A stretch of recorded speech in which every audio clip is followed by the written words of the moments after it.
बिटशा मां ख़बर ॾींदा हलो त बिटशा में वार्ड नंबर 2, 3, 4 जी पोलिंग ते कुछ हथियारबंदनि हथियारनि जे ज़ोर ते जाली बैलेट पेपर ते ठप्पा हणी बॉक्स में विधा विया आहिनि। जंहिं बाद पोलिंग जो सिलसिलो बंदि कयो वियो। लतीफ कॉलोनी जी पोलिंग ते नामालूम हथियारबंदनि जी फायरिंग में आज़ाद लतीफ़ी पैनल जा 2 माण्हू ज़ख़्मी हालत में हैदराबाद रेफर कया विया। अहिड़े अमल ते आज़ाद लतीफ़ी पैनल जे सरवाण सैयद गदा हुसैन शाह पोलिंग स्टेशन आॾो सख़्त एहतिजाज रिकॉर्ड कराईंदे चयो त असांजो पैनल मुक़ाबिलो खटे चुको है। मुखालिफ़ पीपल्स पार्टी जो उम्मीदवारनि पंहिंजी शिकस्त ॾिसी धांधली कई है। हथियारनि जे ज़ोर ते पोलिंग में दाख़िल थी बॉक्स में जाली बैलेट पेपर विझी बॉक्स भरिया विया आहिनि। मुक़रर पुलिस बुट बणिजी वई आहे। इंतज़ामिया जी गफ़लत आहे। असां अहिड़े अमल ते सख़्त लफ़्ज़नि में मज़ामत कयूं था ऐं ही मामलो असां हाई कोर्ट खणी वेंदासीं।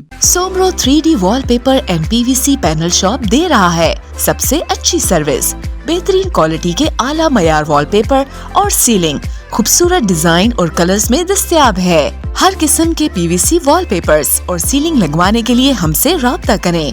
हैदराबाद, कासिमाबाद, लतीफाबाद, जामशोरो, मीरपुर खास और सिंध के मुख्तलिफ शहरों में सर्विस मौजूद है। Soomro 3D wallpaper and PVC panel. राब्ता नंबर रंजन अली सोमरो 0333 370 2516। व्हाट्सएप 0333 370 7886।